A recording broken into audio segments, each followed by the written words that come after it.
The video has the subtitle. Please turn on captioning for better understanding.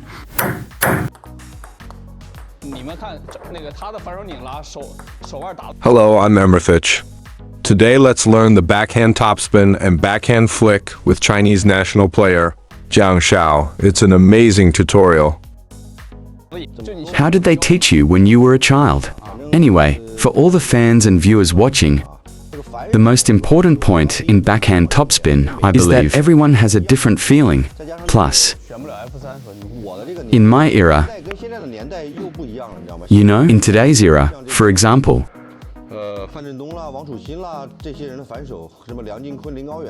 backhands are much more advanced than in our time. They are faster than in our era. Now, when they loop the ball, they can generate great power with small movements. When I loop, you can see that my movement is relatively larger compared to theirs. It's just that the error is different. But I feel the key point of a strong backhand loop is that players don't aim before hitting. Right when I loop, whether you push fast or slow, my hand just naturally finds the ball. The moment I hit, my hand is already there. To have a strong backhand loop, the first key point is not aiming. First of all, don't use me as an example when demonstrating mistakes. The first key to a strong backhand is overcoming the mental aspect. When looping, don't aim. Just feel the ball is there and loop it. At first, you might miss some shots, but with practice, you will develop a feeling for it. The second key point is wrist usage. The most important part is the wrist snap makes the shot deeper. This gives the right feeling. Let me demonstrate. Watch closely. See, a strong backhand loop is like this. I'm not using much power. Did you see that? Just a simple flick. See? Just like this. It creates deep contact. Right. The key is to snap the wrist outward. Make sure to pay attention to this. Some players, when looping backhand, do it like this. They pull back like this. If you loop like this, there won't be enough spin. It looks fast, but lacks feeling. But a strong backhand is just a flick.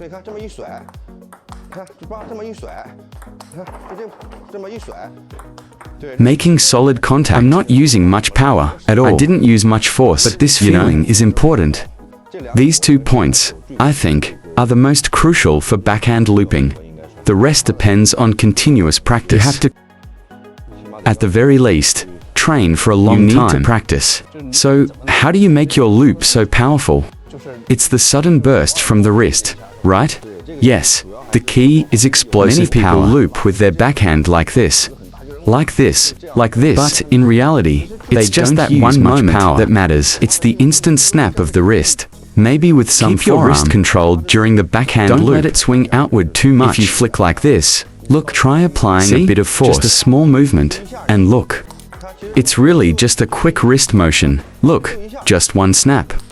See this wrist action? Everyone, look, it's just this quick snap. Just one snap. That's the feeling. But the most fundamental thing is to grab the ball then on your rely on that final burst of power. Add unnecessary movements. People, when looping, their shoulders move like this. Or after looping, they move like this. But they don't generate real power. It's just that instant wrist movement that makes the ball spin well.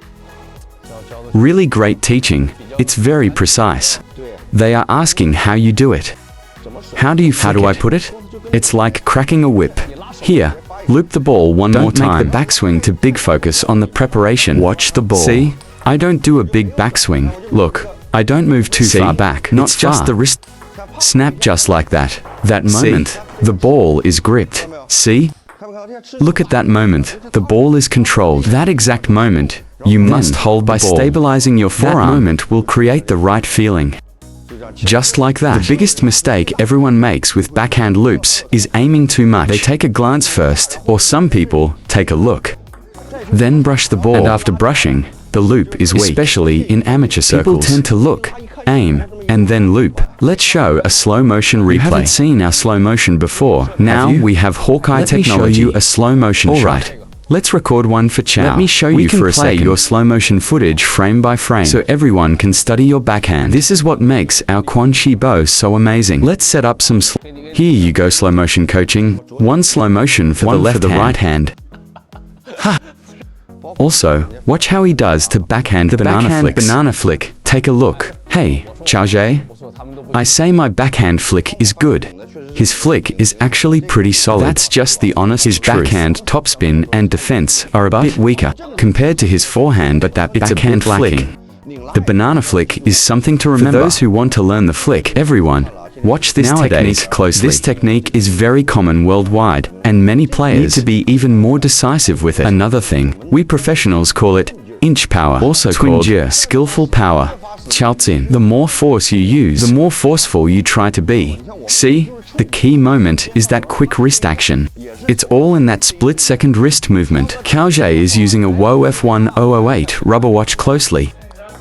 Look here, look at my flick. See? I'm not forcing it at all. It just snaps. Just like that. See how his fingers and wrist are very open? Yes, my wrist is just fully open. One bounce on the table. Down first. Backhand topspin. Backhand topspin against backspin, then the flick. Let them see how your slow motion looks. Can everyone follow us and support us? Okay, yes, follow us. Now, flick. Look at his backhand flick technique. His wrist is fully open. Yes, backhand everyone, flick. Remember your wrist must be completely open, just like this, fully open. See that? Don't be stiff. Not like this, where you force it too much. You feel like you're using a lot of power, but actually the shot becomes slow and lacks spin. See this? I'm barely using any strength. I don't need much effort like at all. Only using the wrist. It's just about everyone is gripping the ball a little longer. Look, did you see? Holding the ball a bit longer. Did you see that? This is the wrist. In a moment, my clothes will be soaked. Alright, let's go into slow motion now. Let's do a few pulls. Just backhand topspin. Not the camera's slow motion. He films me, then we analyze it into slow motion. Look, look, look, look. Okay. Now, let's show the slow motion to everyone. Look, the wrist is fully extended.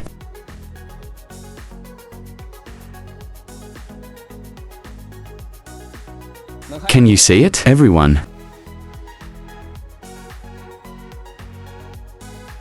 Do you watch this often? I've never watched it myself. Maybe during matches or training, but I've never actually slowed it down before, because I think my movement is the coolest. No need to watch in slow motion. Still very relaxed. Yes, very relaxed. I only exert force in that instant. Other times, I don't use any force at all. Otherwise, if I don't play for 2 days for a while, it feels normal. You'll definitely feel sore. I don't feel much strain. Now, let's do some slow motion of the backhand flick. Yes, do a few flicks so everyone can see. The loops are really solid.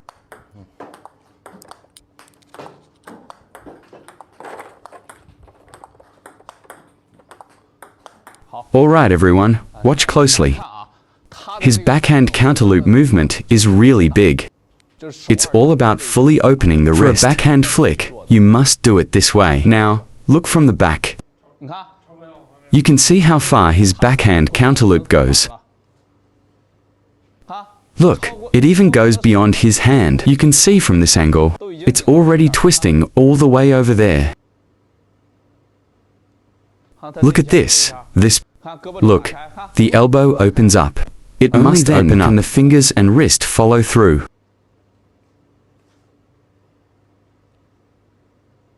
Did you see? Is our teaching method okay? This is good.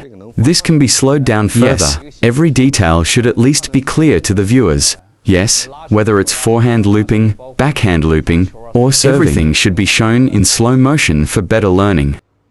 Why do I feel like I'm training at your place? Feels like after going back, my game has improved a lot. Read more about table tennis on my blog, PingSunday.com. Get free ebook and coaching advices.